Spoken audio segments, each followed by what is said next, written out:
ಬೆಟ್ಟ, ವಯನಾಡಿನಲ್ಲಿರುವ ಬೆಟ್ಟದಿಂದ ಆ ಭಾಗದ ನದಿಯ ನೀರಿನ ಒಸರು ಅಲ್ಲಿಂದ ಬರುತ್ತೆ. ಆದರೆ ಆವತ್ತು ಮಳೆ ಕೂಡ ಜೋರಾಗಿತ್ತು. 137 ಮಿಲಿಮೀಟರ್ ಮಳೆಯಾಗಿತ್ತು. 137 ಮಿಲಿಮೀಟರ್ ಮಳೆ. ಆ ನದಿಗೇನು ನೀರು ಹರಿಬೇಕು, ಬೆಟ್ಟದಿಂದ ಆರಂಭವಾಗಬೇಕು, ಬೆಟ್ಟದ ತುದಿ ಏನಿದೆ ಆ ನೀರಿನ ಜೊತೆಗೆ ಬೆಟ್ಟ ಕೂಡ, ಬೆಟ್ಟ ಗುಡ್ಡ, ಕಲ್ಲು ಬಂಡೆ, ಮರ, ದಿಮ್ಮಿ ಎಲ್ಲವೂ ಕೂಡ ಹರಿಯೋದಕ್ಕೆ ಶುರುವಾಯಿತು. ನದಿ ಹರಿಯೋದಕ್ಕೆ ಜಾಗ ಇಲ್ಲದೆ ಆಯಿತು. ನದಿ ಯೂಟರ್ನ್ ಪಡ್ಕೊಳ್ತು. 20 ಅಡಿ ಎತ್ತರದಷ್ಟು ನೀರು. 20 ಅಡಿ ಅಂತಂದರೆ ಒಬ್ಬ ಸಾಮಾನ್ಯ ಭಾರತೀಯ ಮನುಷ್ಯ 5 ಅಡಿ ಇರ್ತಾನೆ. 20 ಅಡಿ ಅಂತಂದರೆ ಒಬ್ಬರ ಮೇಲೆ ಒಬ್ಬ, ಒಬ್ಬರ ಮೇಲೆ ಒಬ್ಬ, ಒಬ್ಬರ ಮೇಲೆ ಒಬ್ಬ, 4 ಜನ ನಿಂತಷ್ಟು ನೀರು. ನೀವು ಮನೆ ಕಟ್ಟಿದರೂ ಕೂಡ ಮ್ಯಾಕ್ಸಿಮಮ್ 15 ಅಡಿ. ಆ ಮನೆ ಮೇಲೆ ಕೂಡ 5 ಅಡಿ ಮೇಲೆ ಹೋಗುವಷ್ಟು ನೀರು. ಆಯಿತಾ? ಸೊ ಈ ಸಂದರ್ಭದಲ್ಲಿ ಈ ಪ್ರಾಬ್ಲಮ್ ಉಂಟಾಗಿದೆ. ಬನ್ನಿ, ದೇವರ ನಾಡಲ್ಲಿ ದೇವರ ಕೃಪೆಗಾಗಿ ಕಣ್ಣೀರು. ದೇವರ ನಾಡಲ್ಲಿ ದೇವರ ಕೃಪೆಗಾಗಿ ಕಣ್ಣೀರು. ಸಾವಿನ ಸಂಖ್ಯೆ 172ಕ್ಕೆ ಏರಿಕೆ. ದೇವರ ನಾಡಿನ ವಯನಾಡಿನ ಜನ ಕಂಗಾಲಾಗಿದ್ದಾರೆ. ಇದೀಗ ಸಂತ್ರಸ್ತರನ್ನು ಆ ಭಾಗದ ಮೆಪ್ಪಾಡಿ, ಚೂರಲ್ಮಲೆಯಿಂದ ಮಂಡಕ್ಕೆ ಸೇತುವೆ ನಿರ್ಮಾಣ ಮಾಡಿದ್ದಾರೆ. ನದಿ ಮಧ್ಯೆ ಸೇತುವೆ ನಿರ್ಮಾಣ ಮಾಡಿದ ಸೇನಾಪಡೆ. ನೋಡಿ, ಇದು ಸೇನಾಪಡೆಗೆ ಮಾತ್ರ ಸಾಧ್ಯ, ಬೇರೆ ಯಾರು ಕೂಡ ಆ ಥರ ಮಾಡೋಕ್ಕಾಗಲ್ಲ. ಈಗ ಅಲ್ಲಿ ಆ ಜೋರಾಗಿ ಹೋಗುವಂಥ ನದಿ ಇದು. ಓಕೆ, ಅದರ ನಡುವೆ ಒಂದು ಸೇತುವೆ ನಿರ್ಮಾಣ ಮಾಡಿದ್ದಾರೆ. ಅದೊಂಥರ ಕಬ್ಬಿಣದ ಸೇತುವೆ. ಇದು ಸೈನ್ಯ ಮಾತ್ರ ಮಾಡೋಕ್ಕೆ ಬರುತ್ತೆ, ಬೇರೆ ಯಾರಿಗೂ ಅಷ್ಟು ಸುಲಭವಾಗಿ ಮಾಡೋಕ್ಕೆ ಬರಲ್ಲ. ನಮ್ಮಲ್ಲಿ ಈ ಥರ ಮಾಡಬೇಕು ಅಂತಂದರೆ ಒಂದು 4 ವರ್ಷ ಬೇಕಾಗುತ್ತೆ. ಅವರೊಂದು ಅರ್ಧ ಗಂಟೆಯಲ್ಲಿ ಮಾಡ್ತಾರೆ. ಸ್ಪೆಷಲ್ ನೋಡಿ, ಎಲ್ಲ ಫುಡ್ಡುಗಳು, ಆಮೇಲೆ ಸಂಬಂಧಪಟ್ಟ ಕೆಲವರೆಲ್ಲ ಬರ್ತಾ ಇದ್ದಾರೆ. ಮಂತ್ರಿಗಳು, MLAಗಳು, MP ಗಳು ಆಸ್ಪತ್ರೆಗೆ ಭೇಟಿ ಕೊಡ್ತಾ ಇದ್ದಾರೆ. ಆ ಬೆಟ್ಟ ನೋಡಿ, ಈಗ ಇಲ್ಲಿ ಕಾಣ್ತಾ ಇದೆಯಲ್ಲ, ಇದು ತಾತ್ಕಾಲಿಕವಾಗಿ ಮಾಡಿರುವಂಥ ಒಂದು ಸೇತುವೆ. ಕಬ್ಬಿಣದ ಸೇತುವೆ ಮಾಡ್ತಾರೆ. ನಾವೆಲ್ಲ ಮಾಡೋಕ್ಕೆ ಬರಲ್ಲ ಇದನ್ನು. ಇದು ಅವರೇ ಮಾಡಬೇಕು. ಮಿಲಿಟ್ರಿ ಅವರು ಮಾತ್ರ ಮಾಡೋಕ್ಕಾಗತ್ತೆ. ನೋಡಿ ಯಾವ ರೀತಿ ಬಾಡಿಗಳನ್ನು, ಬೇರೆ ಬೇರೆಯವರನ್ನು ಯಾವ ರೀತಿ ಎತ್ತುತ್ತಾ ಇದ್ದಾರೆ. ಈಗ ತುಂಬ ತೀವ್ರವಾಗಿ ಘಾಸಿಗೊಂಡವರನ್ನು ಕೂಡ ಈ ಥರ ಎತ್ತುತ್ತಾರೆ. ನದಿಯ ಮಧ್ಯೆ ಮಾಡಿರುವಂಥದ್ದು ಏನು ಸೇತುವೆ. ನೋಡಿ ಈ ಸೇತುವೆ ಇದೆಯಲ್ಲ, ಇದು ಈ ಕ್ಷಣಕ್ಕಿರುವಂಥ ಸೇತುವೆ. ಅದು ಮಿಲಿಟ್ರಿ ಮಾತ್ರ ಮಾಡೋಕ್ಕಾಗತ್ತೆ, ಬೇರೆ ಯಾರೂ ಮಾಡೋಕ್ಕಾಗಲ್ಲ. ಒಂದು ಕಡೆಯಿಂದ ಮತ್ತೊಂದು ಕಡೆ ಹೋಗಬೇಕು ಅಂತಂದರೆ ಆ ಮಿಲಿಟ್ರಿ ಅವರ ವಿಶೇಷತೆ, ಜೀವದ ಹಂಗು ತೊರೆದು. ಅದಕ್ಕೆ ನಾವು ಹೇಳ್ತೀವಲ್ಲ, ಮಿಲಿಟ್ರಿ ಸೈನ್ಯ ರೆಸ್ಪೆಕ್ಟ್ ಮಾಡ್ರಪ್ಪ. ನಮ್ಮಲ್ಲಿ ಕಲ್ಲೆಸೆಯವರು ಕೂಡ ಇದ್ದಾರೆ. ಓಕೆ ಓಕೆ ಬಾಬು, ನಾಗೇಂದ್ರ ಬಾಬು ಇದರ ಬಗ್ಗೆ ಹೆಚ್ಚಿನ ಮಾಹಿತಿ ಕೊಡ್ತಾರೆ. Yes Nagendra Babu, over to you. ಎಲ್ಲಿದ್ದೀರಿ ಈಗ? ಚೂರಲ್ಮಲೆ ಎಲ್ಲಿದ್ದೀರಿ ನೀವು? ಓಕೆ यस बाबू, नहीं जा सकते सर, कैमरा घुमा के दिखाऊंगा आपको, एक सेकंड देखिए.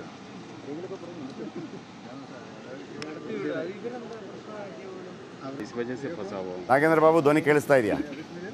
ये देखिए, ये ब्रिज जो है ना, हाँ, ನಮ್ಮ PCR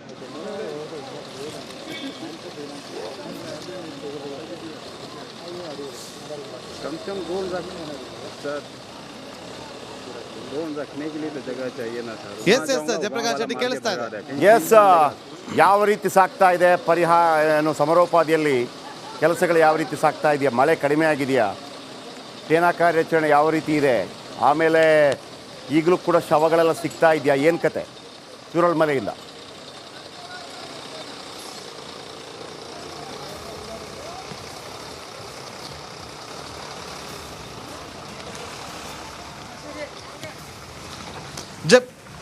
ಜಯಪ್ರಕಾಶ್ ಶೆಟ್ಟಿ ನೋಡಿ, ಈಗ ನಾವು ಇಲ್ಲಿಗೆ ಬೆಳಗ್ಗಿನಿಂದಲೂ ಇಲ್ಲಿಗೆ ನಮ್ಮ ರಿಪಬ್ಲಿಕ್ ಟೀಮ್ ಬಂದು ಒಂದು ಗ್ರೌಂಡ್ ರಿಪೋರ್ಟನ್ನು ಮಾಡುವಂಥ ಕೆಲಸವನ್ನು ಮಾಡ್ತಾ ಇದ್ದೀವಿ. ಒಂದಲ್ಲ ಎರಡಲ್ಲ ಜಯಪ್ರಕಾಶ್ ಶೆಟ್ಟಿ, 10 ಕಣ್ಣೀರ ಕಥೆಗಳು ಇಲ್ಲಿದೆ. ಜೊತೆಗೆ ಕಾರ್ಯಾಚರಣೆ ಬಗ್ಗೆ ನೀವು ಕೇಳಿದ್ರೆ ನಿಜಕ್ಕೂ ಕೂಡ ನಾವು ಹ್ಯಾಟ್ಸ್ ಆಫ್ ಹೇಳಲೇಬೇಕು. ತಮ್ಮ ಹಂಗನ್ನು ತೊರೆದು ಇವತ್ತು ಎಲ್ಲರೂ ಕೂಡ ರಕ್ಷಣಾ ಕಾರ್ಯಾಚರಣೆಯನ್ನು ಮಾಡ್ತಾರೆ. ಜಯಪ್ರಕಾಶ್ ಶೆಟ್ಟಿ ನೋಡಿ, ಬೆಳಗ್ಗೆ ನಿಮ್ಮ ಮಾರ್ನಿಂಗ್ ಶೋನಲ್ಲಿ ನಾನು ಒಂದು ಜಾಗದಲ್ಲಿ ನಿಂತು ಒಂದು ಲೈವ್ ಅನ್ನು ಕೊಟ್ಟಿದ್ದೆ. ಅಂದರೆ ಒಂದು ಚೂರಲ್ಮಲೆಯಿಂದ ಮುಂಡಕ್ಕೆ ಅನ್ನೋ ಜಾಗಕ್ಕೆ ಒಂದು ತಾತ್ಕಾಲಿಕವಾದಂಥ ಬ್ರಿಡ್ಜ್ ಅನ್ನ ಮಾಡ್ಕೊಂಡಿದ್ರು. ಆ ತಾತ್ಕಾಲಿಕವಾದಂಥ ಬ್ರಿಡ್ಜನ್ನು ದಾಟಿ ನಾವು ಮುಂಡಕೈಗೆ ಹೋಗಿ ಅಲ್ಲಿನ ಸ್ಥಿತಿಯನ್ನು ನೋಡಿ ಮಧ್ಯಾಹ್ನ ವಾಪಸ್ ಬಂದ್ವಿ. ಅದಾದ ಬಳಿಕ ಜಯಪ್ರಕಾಶ್ ಶೆಟ್ಟಿ ಆ ಬ್ರಿಡ್ಜ್ ಕೂಡ ಅದೇ ತಾತ್ಕಾಲಿಕವಾಗಿ ನಿರ್ಮಾಣ ಆಗಿದ್ದಂಥ ಬ್ರಿಡ್ಜ್ ಕೂಡ ಕೊಲಾಪ್ಸ್ ಆಗಿದೆ. ಸೊ ನಾವು ಹೇಗೋ ಸೇಫ್ ಆಗಿ ನಾವು ಹೊರಗಡೆ ಬಂದ ಬಳಿಕ ಆ ಒಂದು ಬ್ರಿಡ್ಜ್ ಕೊಲಾಪ್ಸ್ ಆಗಿರೋದು. ಹಾಗಾಗಿ ಈಗ ಆರ್ಮಿಯವರು ಬೇರೆ ರೀತಿಯಾದಂತಹ ಒಂದು ಬ್ರಿಡ್ಜ್ ಅನ್ನು ರೆಡಿ ಮಾಡ್ತಾರೆ. ನೋಡಿ ಈಗ ಯಾವ ರೀತಿಯಾಗಿ ರಕ್ಷಣಾ ಕಾರ್ಯಾಚರಣೆಗೆ ತೆರಳಿದಂತಹ ತಂಡಗಳೆಲ್ಲವೂ ಕೂಡ ಈಗ ವಾಪಸ್ ಬರ್ತಾ ಇದ್ದೇಳಿ. ನೋಡಿ ಈಗ ನಾನು ಪ್ರಮುಖವಾಗಿ ಒಂದು 5 ಕಿಲೋಮೀಟರ್ ನಡೆದುಕೊಂಡು ಬಂದಿದ್ದೀನಿ. 5 ಕಿಲೋಮೀಟರ್ ಕೂಡ ನಮಗೆ ಕಣ್ಣಿಗೆ ಸಿಗ್ತಾ ಇರೋದು ಕಾಣೋದಕ್ಕೆ ಕೇವಲ ಆಂಬುಲೆನ್ಸ್ ಗಳನ್ನ ಹೊರತುಪಡಿಸಿದ್ರೆ ನಮ್ಮ ಕಣಿಗೆ ಏನು ಸಿಗ್ತಾ ಇಲ್ಲ. ಬೇರೆ ಕೇವಲ ಸಿಗ್ನಲ್ ಅನ್ನ ಹಾಕೊಂಡು ಇಲ್ಲಿಂದ ಹೋಗುವಂತ ಕೆಲಸಗಳಾಗ್ತಾ ನೋಡಿ. ಈಗಲೂ ಕೂಡ ಆಂಬುಲೆನ್ಸ್ ಹೋಗ್ತಾ ಇದೆ, ಒಂದಲ್ಲ ಎರಡಲ್ಲ ಸತತವಾಗಿ ಆಂಬುಲೆನ್ಸ್ಗಳು ಹೋಗ್ತಾ ಇದೆ. ಯಾಕೆಂತಂದ್ರೆ ಒಂದು ಕಡೆ ಶೂರಲ್ ಮಲೆಯಲ್ಲಿ ಇನ್ನೂ ಕೂಡ ಅನೇಕ ಜನರು ಸಿಲ್ಕೊಂಡಿದ್ದಾರೆ, ಅವರನ್ನ ರಕ್ಷಣೆ ಮಾಡುವಂತ ಕೆಲಸಗಳಾಗ್ತಾ ಇದೆ. ಮುಂಡಕೆಯಲ್ಲಿ ಒಂದು ಮನೆಯ ಕೆಳಭಾಗದಲ್ಲಿ ಮಕ್ಕಳು ಸಿಲ್ಕೊಂಡಿದ್ದಾರೆ, ಅವರನ್ನು ಕೂಡ ರಕ್ಷಣೆ ಮಾಡುವಂತ ಕೆಲಸಗಳಾಗ್ತದೆ. ಕೇವಲ ರಕ್ಷಣೆ ಮಾಡುವಂತಷ್ಟೇ ಅಲ್ಲ, ರಕ್ಷಣಾ ಕಾರ್ಯಪಡೆ ಮಾಡ್ತಾ ಇರುವಂತ ರಕ್ಷಣಾ ಪಡೆಗಳು ಕೂಡ ಸಾಕಷ್ಟು ತೊಂದರೆಗಳಾಗ್ತಾ ಇದೆ, ಅವರನ್ನು ಕೂಡ ಆಸ್ಪತ್ರೆಗೆ ಕಳಿಸುವಂತ ಕೆಲಸಗಳಾಗ್ತಾ ಇದೆ. ಜಯಪ್ರಕಾಶ್ ಶೆಟ್ಟಿ ಈಗಲೂ ಕೂಡ ಮಳೆ ಸುರಿತಾ ಇದೆ, ನಿರಂತರವಾಗಿ ಮಳೆ ಸುರಿತಾ ಇರುವಂತಹ ಹಿನ್ನೆಲೆಯಲ್ಲಿ ಎಲ್ಲೋ ಒಂದು ಕಡೆ ಈ ಒಂದು ರಕ್ಷಣಾ ಕಾರ್ಯಾಚರಣೆಗೂ ಕೂಡ ಸ್ವಲ್ಪ ತೊಡಕು ಉಂಟಾಗ್ತಾ ಇದೆ. ಜಯಪ್ರಕಾಶ್ ಶೆಟ್ಟಿ, ಓಕೆ, ನನಗೆ ಸ್ವಲ್ಪ ಐ ಡೋಂಟ್ ನೋ ವೆದರ್ ಅಲ್ಲಿ ವೈಡ್ ಮಾಡಿ ತೋರ್ಸೋಕ್ಕಾಗತ್ತಾ ಇಲ್ವಾ ಅಂತೇಳಿ. ನನಗೆ ಭಾಳ ಮುಖ್ಯವಾಗಿರೋದು, ನೀವು ಶಿರೂರಲ್ಲಿ ಕೂಡ ಕೆಲಸ ಮಾಡಿದ್ದೀರಿ. ಶಿರೂರಲ್ಲಿ ಕೊನೆ ಗಳಿಗೆಯಲ್ಲಿ ಸೈನ್ಯ ಬಂತು, ಮಿಲಿಟ್ರಿ ಬಂತು.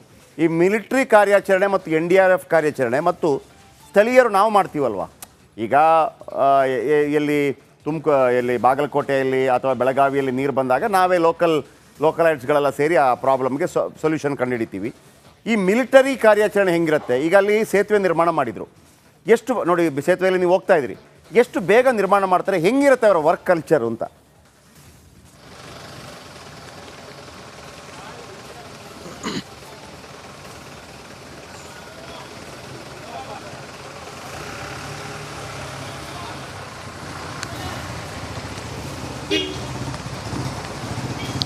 ಜಯಪ್ರಕಾಶ್ ಶೆಟ್ಟಿ ನಿಜಕ್ಕೂ ಕೂಡ ಶಾಕ್ ಅನ್ಸುತ್ತೆ. ಯಾಕೆಂತಂದ್ರೆ ನೋಡಿ, ಅವರು ಕೇವಲ ದೇಶಕ್ಕೆ ಮಾತ್ರ ಬೆನ್ನೆಲುಬಾಗಿರೋದಿಲ್ಲ.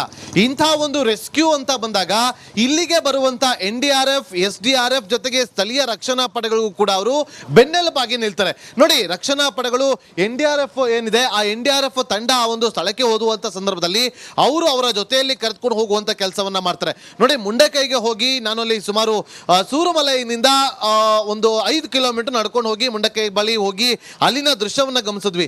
ನಮಗೆ ನಂಬೋದಕ್ಕೆ ಸಾಧ್ಯನೇ ಇಲ್ಲ. ಯಾಕೆಂತಂದ್ರೆ ಅಲ್ಲಿ ಎಲ್ಲಿ ನೀರು ಹರಿತಾ ಇರುತ್ತೆ, ಎಲ್ಲಿ ಮಣ್ಣು ಇರುತ್ತೆ, ಎಲ್ಲಿ ಹಳ್ಳ ಇದೆ, ಎಲ್ಲಿ ಮನೆ ಇದೆ ಅನ್ನೋದು ಒಂದು ಕೂಡ ಗೊತ್ತಾಗೋದಿಲ್ಲ. ಯಾಕಂದ್ರೆ ನಂಬೋದಿಲ್ಲ ಯಾರು ಕೂಡ. ನಾವೇ ಒಂದು ಕಾಲ್ ಭಾಗ ನಮ್ಮ ಕಾಲ್ಗಳು ಒಳಗಡೆ ಹೋಗ್ತಾ ಇತ್ತು. ಹಾಗಾಗಿ ಒಂದು ಕಡ್ಡಿಯನ್ನು ಕೊಟ್ಟರು ಆರ್ಮಿಯವರು, ಇದನ್ನ ಮುಂದಗಡೆ ಇಟ್ಕೊಂಡು ನೀವು ಚೆಕ್ ಮಾಡ್ಕೊಂಡು ಹೋಗಿ ಅಂತೇಳಿ. ನೋಡಿ, ಆರ್ಮಿ ಅವರ ಕೆಲಸ ಯಾವ ರೀತಿಯಾಗಿದೆ ಅಂತಂದ್ರೆ, ಆ ಒಂದು ಬ್ರಿಡ್ಜ್ನ ಬಳಿ ಒಂದು ದಾಟೋದಕ್ಕೆ ಒಂದು ವ್ಯವಸ್ಥೆನ ಮಾಡ್ತಾರಲ್ಲ, ಹಗ್ಗವನ್ನ ಗಟ್ಟಿಯಾಗಿ ಹಿಡಿದುಕೊಂಡು ಆ ರೀತಿಯಾಗಿ ಇವತ್ತು ಈ ಒಂದು ರಕ್ಷಣಾ ಕಾರ್ಯಾಚರಣೆಯಲ್ಲಿ ನಮ್ಮ ಆರ್ಮಿ ಪಡೆ ಗಟ್ಟಿಯಾಗಿ ನಿಲ್ಲುವಂತ ಕೆಲಸವನ್ನ ಮಾಡ್ತಾರೆ. ನೋಡಿ, ಕೇವಲ ಒಂದು ಕೆಲಸ ಅಲ್ಲ, ಅವರಿಗೆ ಬೇಕಾಗಿರುವಂತಹ ಸ್ಟ್ರಕ್ಚರ್ಗಳನ್ನ ತೆಗೆದುಕೊಂಡು ಹೋಗೋದು, ಜೊತೆಗೆ ಅವರಲ್ಲಿ ಒಂದಷ್ಟು ಸ್ಕೂಬಾ ಡೈವರ್ಗಳು, ಸ್ಪೆಷಲಿಸ್ಟ್ಗಳು ಇರ್ತಾರೆ.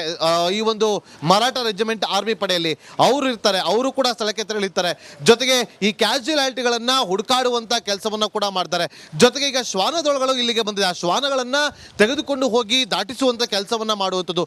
ಈ ರೀತಿಯಾಗಿ ಆರ್ಮಿಯವರು ಒಂದಲ್ಲ ಎರಡಲ್ಲ, ಎಲ್ಲಿ ಅವರ ಅವಶ್ಯಕತೆ ಇದೆಯೋ ಅಲ್ಲೆಲ್ಲವೂ ಕೂಡ ಅವರು ತಮ್ಮ ಕಾರ್ಯವನ್ನ ಮಾಡ್ತಾ ಇದ್ದಾರೆ. ಇದಕ್ಕೆ ಸಪೋರ್ಟಿವ್ ಆಗಿ ಹೆಲಿಕಾಪ್ಟರ್ಗಳ ಮೂಲಕ ಅವರಿಗೆ ಬೇಕಾಗಿರುವಂತಹ ಸಾಮಗ್ರಿಗಳನ್ನ ಕಳಿಸಿಕೊಡುವಂತ ಕೆಲಸಗಳು ಕೂಡ ಆಗ್ತಾ ಇದೆ. ಜೊತೆಗೆ ರಕ್ಷಣಾ ಪಡೆಗಳಿಗೆ ಬೇಕಾಗುವಂತ ಸಾಮಗ್ರಿಗಳನ್ನು ಕೂಡ ಆರ್ಮಿಯವರು ತೆಗೆದುಕೊಂಡು ಹೋಗುವಂತ ಕೆಲಸವನ್ನ ಮಾಡ್ತಾ ಇದ್ದಾರೆ. ನಿಜಕ್ಕೂ ಹೇಳಬೇಕು ಅಂದ್ರೆ ಆರ್ಮಿಯವರು ಈ ಒಂದು ಜಾಗದಲ್ಲಿ ಕಣ್ಣಾರೆ ಕಣ್ಣಂತ ನಾನು ಹೇಳ್ತಾ ಇರುವಂತದ್ದು, ಅವರ ಕಾರ್ಯಾಚರಣೆಯನ್ನ ನಿಜಕ್ಕೂ ಮೆಚ್ಚಲೇಬೇಕಾಗುತ್ತೆ. Jayaprakash Shetty, well done. ನಿಮ್ಮ ಕೆಲಸ ಕೂಡ ಭಾಳ ಅದ್ಭುತವಾಗಿ ಅಲ್ಲಿ ನಡೀತಾ ಇದೆ. Once again thank you very much Nagendra Babu. ನಿರಂತರವಾಗಿ ಸುದ್ದಿಯನ್ನು ಕೊಡ್ತಾ ಇದ್ದೀರಿ. ಒಂದು ಕರ್ನಾಟಕದಿಂದ ಭೂಕುಸಿತ ಉಂಟಾದಾಗ ಒಬ್ಬ ಪತ್ರಕರ್ತರಿಗೆ ಇದೊಂದು ಮಹತ್ತರವಾದಂಥ ಒಂದು ಸಮಯ. ನೋಡಿ, ನಾನು ಮೊದಲೇ ಹೇಳಿದೆ, ಚೂರಲ್ಮಲೆ ಬೆಟ್ಟ ಏನಿದೆ, ಅಲ್ಲೊಂದು ಬೆಟ್ಟ ಇದೆ.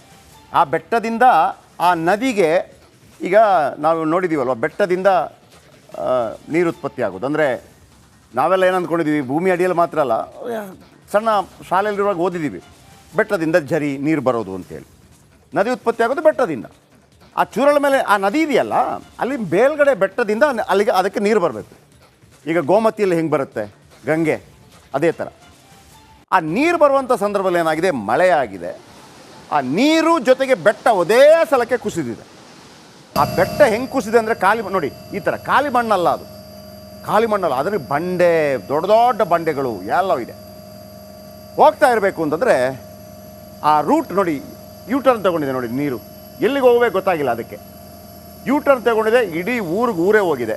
4 ಊರು ಕಂಪ್ಲೀಟ್ ಜಲಾವೃತಗೊಂಡಿದೆ. ಆಮೇಲೆ 4 ಊರಿನವ್ರು ನೋಡಿ ಎಲ್ಲ ಸೈಡಲ್ಲೆಲ್ಲ ಕಾಣ್ತಾ ಇದ್ದಾರೆ. ಹೆಂಗಿತ್ತು ಹೆಂಗೆಂಗೋ ಆಗೋಗಿದೆ. ಆ ದೃಶ್ಯಾವಳಿ ಕೂಡ ತೋರಿಸ್ತೀನಿ. ಇದರ ಜೊತೆಗೆ ನಾನು ಹೇಳಿದೆ, ನಮ್ಮ ಸೈನಿಕರು ತಾತ್ಕಾಲಿಕವಾದಂಥ ಒಂದು ಸೇತುವೆ ನಿರ್ಮಾಣ ಮಾಡಿದ್ದಾರೆ. ಆ ಸೇತುವೆ ಇಲ್ಲ ಅಂತಂದರೆ ಏನು ಮಾಡೋಕ್ಕಾಗಲ್ಲ. ನೋಡಿ, ತಾತ್ಕಾಲಿಕ ಸೇತುವೆ, ಹಗ್ಗ ಕೈಯಲ್ಲಿ ಇಟ್ಕೊಂಡು ಸೇತುವೆ ನಿರ್ಮಾಣ ಮಾಡಿ ಪಟಾಪಟ್ ಮಾಡ್ತಾರೆ ಅವರು. ನಮ್ಮ ರಿಪೋರ್ಟರ್ ನಾಗೇಂದ್ರ ಬಾಬು ಒಂದು ವಾಕ್ ಥ್ರೂ ಮಾಡಿದ್ದಾರೆ, ಆ ಸೇತುವೆ ಹೇಗಿದೆ ಅಂತೇಳಿ ನಡೆದಾಡಿದ್ದಾರೆ ಅದರಲ್ಲಿ. ಯಾಕಂದರೆ ಸೇತುವೆ ಮಾಡೋದು ಈಸಿ. ಸೇತುವೆ ಅಲ್ಲಿ ಒಬ್ಬೊಬ್ಬ 50-60 kg ಇದ್ದಾನೆ. ಒಂದು ಲಿಫ್ಟಲ್ಲಿ 4 ಜನ ಆದಾಗ ಲಿಫ್ಟ್ ಬ್ಲಾಕ್ ಆಗುತ್ತೆ, ಹೌದಾ? ಇದರ ಮೇಲೆ ಜನ ಹೋಗಬೇಕು, 10-20 ಜನ ಹೋಗಬೇಕು, ಎಷ್ಟು ಭಾರ ತಡಿಬೇಕು, ಬನ್ನಿ ಅದರ ಬಗ್ಗೆ ಒಂದು ವಾಕ್ ಥ್ರೂ ಮಾಡಿದ್ದಾರೆ, ನೋಡ್ಕೊಂಬರೋಣ. ಕೇರಳದ ವಯನಾಡಿನ ಚೋರುಮಲ, ಮುಂಡಕೈ ಹಾಗೂ ಮಾಪಾಡಿ ಜಾಗದಲ್ಲಿ ಗುಡ್ಡ ಕುಸಿತ ಆದ ಸಂದರ್ಭದಿಂದ ಇಲ್ಲಿಯವರೆಗೂ ಕೂಡ ರಕ್ಷಣಾ ಕಾರ್ಯಾಚರಣೆ ಜೊತೆಗೆ ಶೋಧ ಕಾರ್ಯಾಚರಣೆ ಭರದಿಂದ ಸಾಗ್ತಾ ಇದೆ. ಈಗ ನಾವೇನಿದ್ದೀವಿ, ಈ ಒಂದು ನದಿಯ ನೀರೇನು ಹರಿತಾ ಇದೆ, ಈ ನದಿಯ ನೀರಿನ ಆ ಭಾಗದಲ್ಲಿರುವಂಥದ್ದು ಚೋರ್ಮಲದ ನಾವೀಗ ನಿಂತಿರುವಂಥದ್ದು ಮಂಡಕೈಗೆ ಹೋಗುವಂಥ ಒಂದು ಸಂಪರ್ಕ. ನೋಡಿ, ಇಲ್ಲಿ ನನ್ನ ಹಿಂಬದಿಯಲ್ಲಿ ಆರ್ಮಿಯವರು ಒಂದು ಟೆಂಪ್ರವರಿ ಬ್ರಿಡ್ಜನ್ನು ಈಗ ನಿರ್ಮಾಣ ಮಾಡಿದ್ದಾರೆ. ಈ ಒಂದು ಸೇತುವೆ ಮೂಲಕ ಎಲ್ಲರನ್ನು ಕೂಡ ಅಂದರೆ ರೆಸ್ಕ್ಯೂ ಟೀಮನ್ನು ಒಳಗಡೆ ಕಳಿಸಿಕೊಡುವಂಥ ಕೆಲಸಗಳನ್ನು ಮಾಡ್ತಾರೆ. ನೋಡಿ, ಆರ್ಮಿಯವರು ಯಾವ ರೀತಿಯಾಗಿ ಹಗ್ಗವನ್ನು ಕೈಯಾರೆ ಅಂದರೆ ತಮ್ಮ ಕೈಯಲ್ಲಿ ಹಿಡಿದುಕೊಂಡು ಆ ಒಬ್ಬೊಬ್ಬರನ್ನು ಕೂಡ ಒಂದು ಆ ಬದಿಯಿಂದ ಈ ಬದಿಗೆ ದಾಟಿಸುವಂಥ ಕೆಲಸವನ್ನು ಮಾಡ್ತಾ ಇದ್ದಾರೆ ಅಂತೇಳಿ. ನೋಡಿ, ಇಲ್ಲಿ ಮತ್ತೊಂದಷ್ಟು ಜನ ನಿಂತಿದ್ದಾರೆ. ಇವರೆಲ್ಲರೂ ಕೂಡ ಅಟ್ಟಮಾಲಾದಿಂದ ಬಂದಂಥವ್ರು. ಇವರೆಲ್ಲರೂ ಕೂಡ ಮೂಲತಃ ಅಸ್ಸಾಂನಿಂದ ಇಲ್ಲಿಗೆ ಕೆಲಸ ಆರಿಸಿ ಬಂದಿದ್ದಂಥವ್ರು. ನಿನ್ನೆ ಆದ ಘಟನೆಯಿಂದಾಗಿ ಅವರ ಮನೆಗಳನ್ನು ಕೂಡ ಕಳೆದುಕೊಂಡು ಈಗ ಚಿಕ್ಕ ಮಕ್ಕಳು ಕೂಡ ಇಲ್ಲಿ ಬಂದು ನಿಂತಿದ್ದಾರೆ. ಇವರನ್ನು ಈಗ ಆ ಬದಿಗೆ ದಾಟಿಸುವಂಥ ಕೆಲಸವನ್ನು ಆರ್ಮಿಯವರು ಮಾಡ್ತಾರೆ. ಇಲ್ಲಿಂದ ನೇರವಾಗಿ ಚೋರ್ಮಲಾಗೆ ಕರೆದುಕೊಂಡು ಹೋಗಿ ಆ ಚೋರ್ಮಲಾಯಿಂದ ಅವ್ರಿಗೆ ಎಲ್ಲಿಗೆ ಬೇಕೋ ಅಲ್ಲಿಗೆ ಕಳಿಸ್ಕೊಡೋದಕ್ಕೆ ಒಂದಷ್ಟು ಸಿದ್ಧತೆಯನ್ನು ಕೂಡ ಮಾಡ್ಕೊಂಡಿದ್ದಾರೆ. ಮಾ ಆಪ್ ಕहाँ से हो? आसाम से है। अभी कहाँ जा रहे हो आप? मालूम नहीं कहाँ जाएगा। अभी क्या करेगा आप लोग? अब आपका घर भी गुजर गया उधर अट्टामाला से? अट्टामाला है, रूम है। वो डर लगता है, इसलिए पूरा आदमी बोले इधर से भागो। आया अट्टामाला से भाग के आ गए हम लोग। आपका कपड़ा पूरा छोड़ के आया। उधर ही है? उधर ही है। कितना साल हो गया इधर आके? 3 साल। अभी बच्चा लोग आपका पूरा फैमिली? पूरा फैमिली। क्या हुआ कल क्या होगा मालूम नहीं हो। ये 1:30 बजे 2 बजे से ये घटना हो गया। हम सुबह ये देख करके सुबह देखा है पूरा मरा लाश। वो एम्बुलेंस आया, एम्बुलेंस से ले गया पूरा। कितना लोगों को लेके गया? कितना लोग ले गया भाई मालूम नहीं हमको। ನೋಡಿ ಪಾಪ ಅವರು ಕಣ್ಣೀರು ಹಾಕ್ತಿದ್ದಾರೆ. ನಮ್ಗೆ ಈಗ ಎಲ್ಲಿ ಹೋಗ್ಬೇಕು ಗೊತ್ತಿಲ್ಲ, ದಿಕ್ಕು ತೋರಿಸ್ತಾ ಇಲ್ಲ. ಅಟ್ಟಮಾಲದಲ್ಲಿ ಇದ್ವಿ, ಕುಟುಂಬ ಸಮೇತರಾಗಿ 3 ವರ್ಷದ ಹಿಂದೆ ಅಸ್ಸಾಂನಿಂದ ಬಂದು ಇಲ್ಲಿ ಬದುಕನ್ನು ಕಟ್ಕೊಂಡಿದ್ವಿ.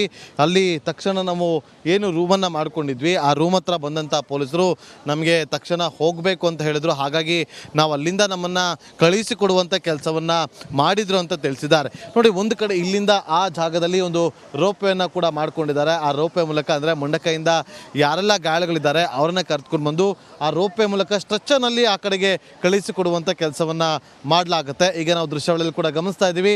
ಆ ಸ್ಟ್ರಕ್ಚರ್ ಮತ್ತು ಒಂದು ಆ ತಾತ್ಕಾಲಿಕವಾದಂಥ ಬ್ರಿಡ್ಜನ್ನು ಕೂಡ ನಿರ್ಮಾಣ ಮಾಡೋದಕ್ಕೆ ಮುಂದಾಗ್ತಾ ಇರುವಂಥದ್ದು. ಮತ್ತೊಂದು ಕಡೆ ಈ ಭಾಗದಲ್ಲಿ ನೋಡ್ಬೋದು ಸ್ಟ್ರಕ್ಚರ್ಗಳನ್ನು ಯಾವ ರೀತಿಯಾಗಿ ಮುಂಡಕೈಗೆ ತೆಗೆದುಕೊಂಡು ಹೋಗ್ತಿದ್ದಾರೆ. ಆ ಒಂದು ದೃಶ್ಯವನ್ನು ಕೂಡ ನಾವಿಲ್ಲಿ ಗಮನಿಸ್ತಾ ಇದ್ದೀವಿ. ಪ್ರತಿಯೊಬ್ಬರು ಆರ್ಮಿಯವರು ಇಲ್ಲಿ ಆಗಮಿಸ್ತಿದ್ದಾರೆ. ಎರಡೂ ಭಾಗದಲ್ಲೂ ಕೂಡ ಆರ್ಮಿಯವರು ನಿಂತು ಆ ಒಂದು ಹಗ್ಗವನ್ನು ಗಟ್ಟಿಯಾಗಿ ಹಿಡಿದುಕೊಂಡು ಯಾವುದೇ ರೀತಿಯಾದಂಥ ತೊಂದರೆ ಆಗದಂತೆ ಅವರು ಮುಂಜಾಗ್ರತಾ ಕ್ರಮವನ್ನು ತೆಗೆದುಕೊಳ್ತಾ ಇದ್ದಾರೆ. ಮತ್ತೊಂದು ಕಡೆ ನೋಡಿ, ಅವರೆಲ್ಲರೂ ಕೂಡ ನೀರಲ್ಲಿ ನಿಂತಿದ್ದಾರೆ. ತಮ್ಮ ಜೀವದ ಹಂಗನ್ನು ತೊರೆದು ಇಲ್ಲಿ ರೆಸ್ಕ್ಯೂ ಆಪರೇಷನ್ಗೆ ಹೋಗ್ತಿರೋರನ್ನ ಕಳಿಸಿಕೊಡುವಂಥ ಕೆಲಸವನ್ನು ಮಾಡ್ತಾರೆ. ಈಗ ಒಂದು ಸ್ಟ್ರಕ್ಚರನ್ನು ಕೂಡ ತೆಗೆದುಕೊಂಡು ಹೋಗ್ತಾ ಇರುವಂಥ ದೃಶ್ಯವನ್ನು ನಾವಿಲ್ಲಿ ಗಮನಿಸ್ತಾ ಇದ್ದೀವಿ. ಅಲ್ಲಿ ಯಾರೋ ಒಂದು ಕ್ಯಾಶುಯಾಲಿಟಿ ಆಗಿರಬೇಕು, ಅವರನ್ನು ಕರೆದುಕೊಂಡು ಬರೋದಕ್ಕೆ ಈ ರೀತಿಯಾಗಿ ಸ್ಟ್ರಕ್ಚರ್ಗಳನ್ನು ತೆಗೆದುಕೊಂಡು ಹೋಗುವಂಥ ಕೆಲಸಗಳಾಗ್ತಾ ಇದೆ. ಇನ್ನೇನು ಕೆಲವೇ ಕ್ಷಣಗಳಲ್ಲಿ ರಿಪಬ್ಲಿಕ್ ಕನ್ನಡ ಟೀಮ್ ಕೂಡ ಮಂಡಕೈಗೆ ಹೋಗುತ್ತೆ. ಅಲ್ಲಿನ ಪರಿಸ್ಥಿತಿ ಹೇಗಿದೆ ಅನ್ನೋದ್ರ ಬಗ್ಗೆ ನೈಜ ವರದಿಯನ್ನು ಮಾಡುವಂಥ ಕೆಲಸವನ್ನು ಕೂಡ ಮಾಡುತ್ತೆ. ಕ್ಯಾಮ್ರಾ ಪರ್ಸನ್ ರಾಕೇಶ್ ಗುಳೇದ್ ಜೊತೆ ನಾಗೇಂದ್ರ ಬಾಬು, ರಿಪಬ್ಲಿಕ್ ಕನ್ನಡ, ವಯನಾಡು. ಹಲವು ಸಾವು ನೋವಿಗೆ ಕಾರಣವಾಗಿದೆ ಈ ಭೂಕುಸಿತ. ಸೊ ಹಾಗಾಗಿ ಸಾಕಷ್ಟು ತೊಂದರೆ ಗುಡ್ಡದ ಅವಶೇಷಗಳಡಿ ಮೃತದೇಹಗಳು ಪತ್ತೆಯಾಗ್ತಾನೇ ಇದೆ. ಕಾರ್ಯಾಚರಣೆ ವೇಳೆ ಹಲವು ಮೃತದೇಹಗಳು ಪತ್ತೆಯಾಗಿದೆ. ಶ್ವಾನದಳವನ್ನು ಕರ್ಕೊಂಡೋಗಿದ್ದಾರೆ. ಯಾಕೆಂದರೆ ಸ್ಮೆಲ್ಲಿಂದಾಗಿ ಹಿಡಿಯುತ್ತೆ. ಮಣ್ಣಿನ ಒಳಗಿದ್ದರೂ ಕೂಡ ಆ ಶ್ವಾನಗಳಿಗೆ, ನಾಯಿಗಳಿಗೆ ಆ ಒಂದು ವಿಶೇಷವಾದಂತಹ ತಾಕತ್ತನ್ನು ಭಗವಂತ ಕೊಟ್ಟಿದ್ದಾರೆ, ಗೊತ್ತಿದೆ ನಮಗೆ.